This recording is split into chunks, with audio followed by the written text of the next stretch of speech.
5 manfaat bisa teman-teman dapatkan ketika teman-teman menambahkan efek animasi ke dalam slide PowerPoint teman-teman. Apa saja manfaat tersebut? Kita kupas satu persatu.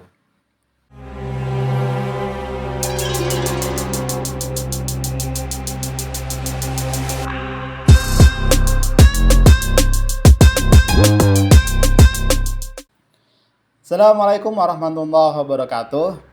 Baik teman-teman sekalian, seperti yang saya sampaikan di awal video tadi bahwa teman-teman akan mendapatkan 5 manfaat jika teman-teman menambahkan efek animasi ke dalam slide PowerPoint.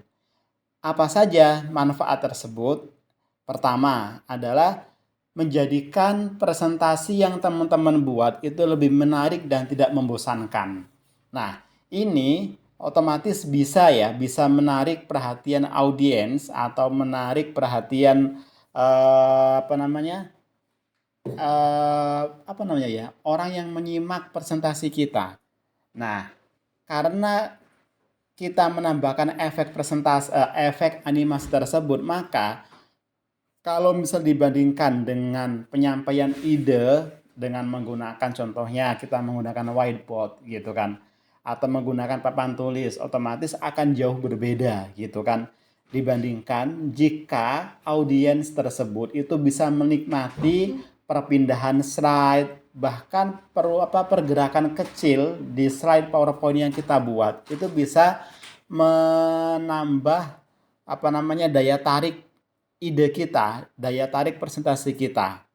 Nah, sehingga ketika teman-teman menambahkan efek animasi tersebut, maka yang seharusnya audiens itu sudah mulai bosan gitu ya, ketika berpindah slide atau ada poin baru yang teman-teman sampaikan, kemudian di sana itu ada pergerakan objek, baik itu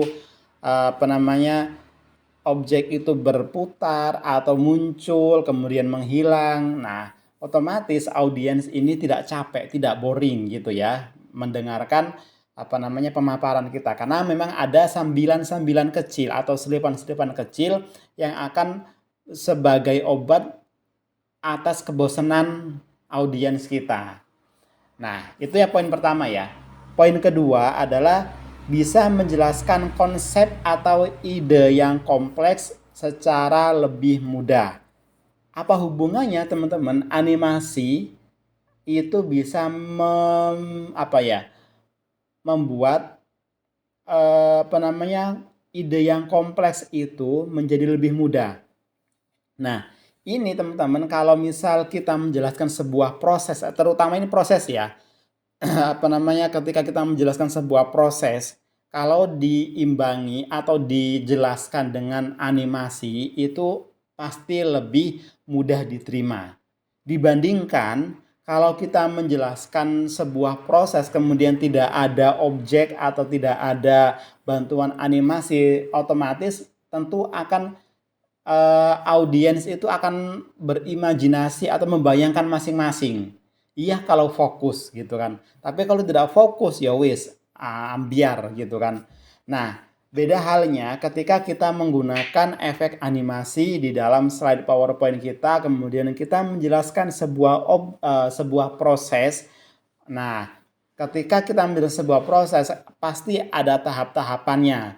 Mau ini contohnya ketika ada sebuah proses dia membutuhkan inputnya apa saja, kemudian di situ ada animasinya, kemudian sampai terjadi outputnya dari proses tersebut. Nah, ini sangat membantu kita ketika kita menjelaskan sebuah proses dan yang seharusnya sebuah proses yang kompleks tersebut itu bisa dijelaskan dengan mudah ketika kita menggunakan animasi.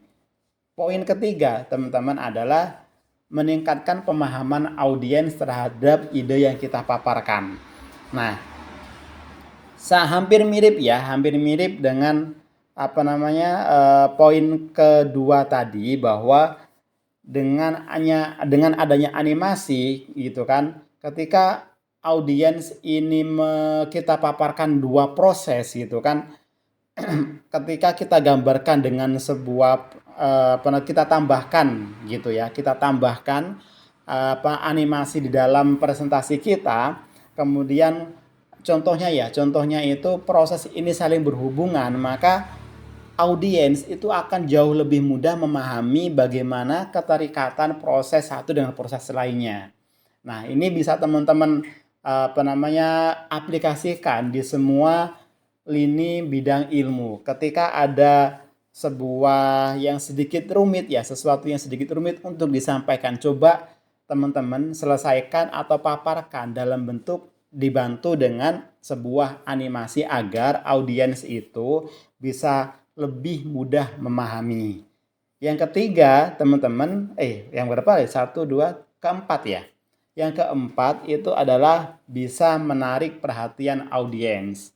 Nah, teman-teman sekalian, setiap orang itu memiliki daya fokus berbeda-beda. Mau itu orang dewasa pun pasti ada batasnya gitu loh. Ada batasnya.